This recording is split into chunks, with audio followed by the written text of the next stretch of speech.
everyone! Welcome to another episode of FLEETtv. I am your host, Carla Nafarate. Today we have a very special episode that will focus on all of you Fleetsters out there who are 21 plus. You wonder why? Well, it's because we're going to be talking about cocktail chemistry, beer can science, and some other cool stuff. But to get things started, we're going to send it over to our Fleetster in the field, Andia. A neutron walks into a bar and asks the bartender, "Hey, how much for a drink?" The bartender says, "For you, no charge." Thank you, Andia. That was a total knee slapper. Did you know that your favorite cocktail could be very basic? It could also be pretty acidic. Maybe this one is acidic. Who knows? With a very fun cocktail experiment that is all about chemistry, we have our adult programs manager, Andrea Decker. Aloha, adults. Welcome to the Hula Hideaway Tiki Bar in our backyard. Thanks for joining me. We're here to have some science fun for adults. And you might have guessed it because we're in a tiki bar. This science fun has to do with cocktails. There's a plant that is a natural pH indicator, and that is the butterfly pea flower. And we're going to make a cocktail with it. All right, so we're going to start with some simple syrup. We need 3/4 ounces of the simple syrup, which we will then muddle with the mint leaves. And that's where the muddler comes in handy. Told you it'll come in handy.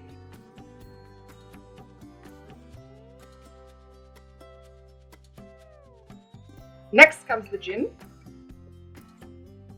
It's my favorite part, and this cocktail calls for 2 ounces of gin. That's half an ounce more than a lot of the other drinks ask for, so makes me happy for sure. Because mo gin, mo better. Then we need 3/4 ounces of the lemon juice, the piece de resistance, the butterfly pea flower extract. All right, I don't know if you can pick that up in the camera, but I'll try to show you. This is blue. Very, very blue. Let's see what happens when I put it in the cocktail that has lemon juice in it. And look at that beautiful purple color. And that's because the pea flower extract reacts with the acidity of the lemon. And the more acidity you have in a drink, the lighter the color gets. So it can actually get a little bit more pink than the purple we have here. Now we have to shake this to turn it into a true good cocktail. So I'm gonna hit it hard so I don't spill. And now we're gonna shake it, shake it, shake it, baby. I'm not a professional bartender, but I know the trick of how to get this off, because you just knock it on the table or the bar. It is beautiful, but not quite ready yet, because if you have a tiki drink in a tiki bar, you need to serve it in the appropriate vessel. Vacation feeling for this gorgeous drink. Oh, that is a very delicious drink. It's delicious, it's beautiful, and it's sciencey. How much better can it get? I sure hope you will enjoy this experiment at home. We thank you for coming and joining us at the Hula Hideaway Tiki Bar. Bye. Who knew there could be so much science while making tiki drinks? Now to the physics part. Have you ever tried drinking an entire can of soda in just a few seconds? Let's take it over to our Fleetster in the field, Raiza, where she can explain the physics of a very popular method. Hey there, FLEETtv. Good to see you again, and thank you for joining us for this very special FLEETtv After Dark episode. Today, I'm so excited to be helping us explore the concepts behind all the cocktail chemistry in the world. And today, we're going to be using some things that you have in your kitchen or maybe at the corner store across the street to explore a little bit of fluid dynamics. Now, I know that probably gave you some flashbacks to college. I'm sorry, it gave me some too, but I'm super excited today to be finally putting my UCSD education to good use. We're going to be talking about can physics. Okay, so what in the world do I mean by can physics? Well, a can of anything really. Just going to be liquid and a bunch of carbon dioxide that's dissolved inside that liquid at a very high pressure. Now, when this can came out of the factory, it was pressurized to around 1,200 pounds per square inch, which is why this feels pretty firm. And this is basically a closed system that contains just this liquid, in this case Canada Dry, and a bunch of carbon dioxide. Now, the same is true of this cold brew. Well, this is nitrogen, in case you ever wondered what cold brew, nitro brew is. This is yerba mate.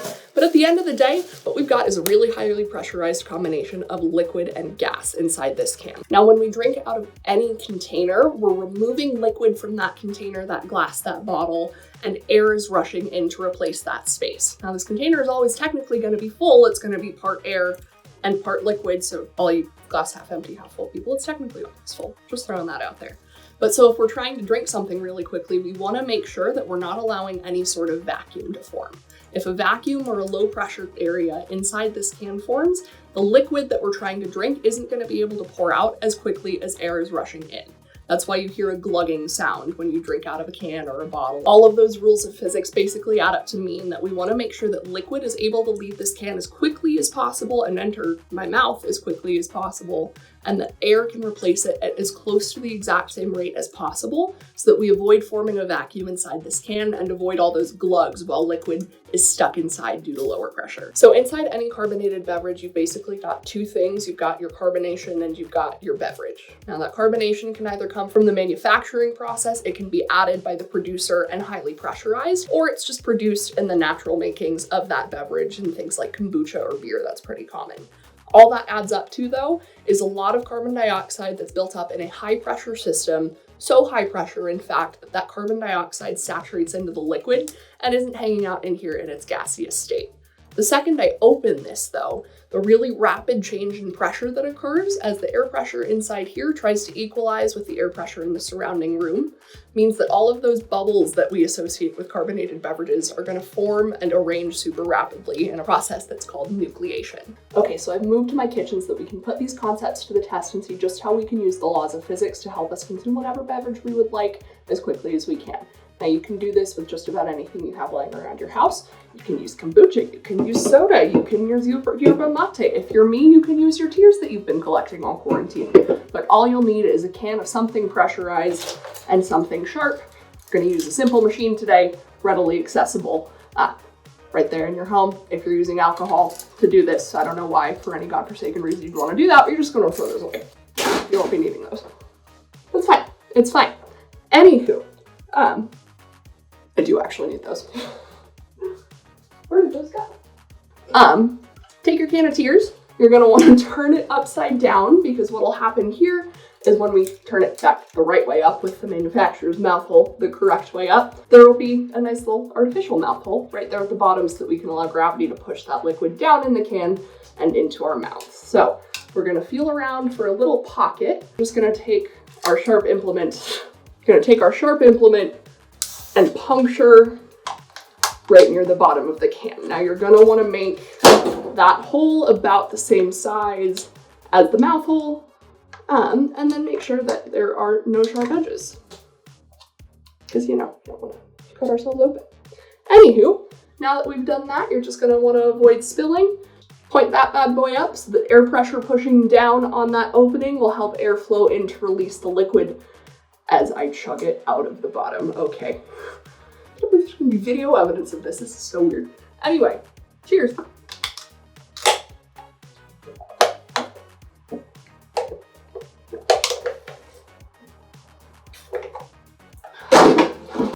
My tears do not taste good. But anywho, thank you for joining us here today for this very special episode of Fleet TV. I hope to see you around in the future, be it at the Fleet here on Fleet TV, or at some of our events like Two Scientists Walk Into a Bar when walking into a bar is legal again.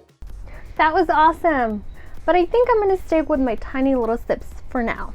As you've seen today, you can learn about chemistry and physics even while you're having a tasty beverage. Anyways, if you like this video, make sure to like it and share it. We'll see you next time. Cheers!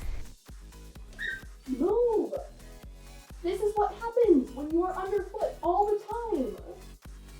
You're so weird. Okay, here's proof of life. No crickets were harmed in the making of this video, despite what it may have sounded like. Is it groovy? Am I groovy?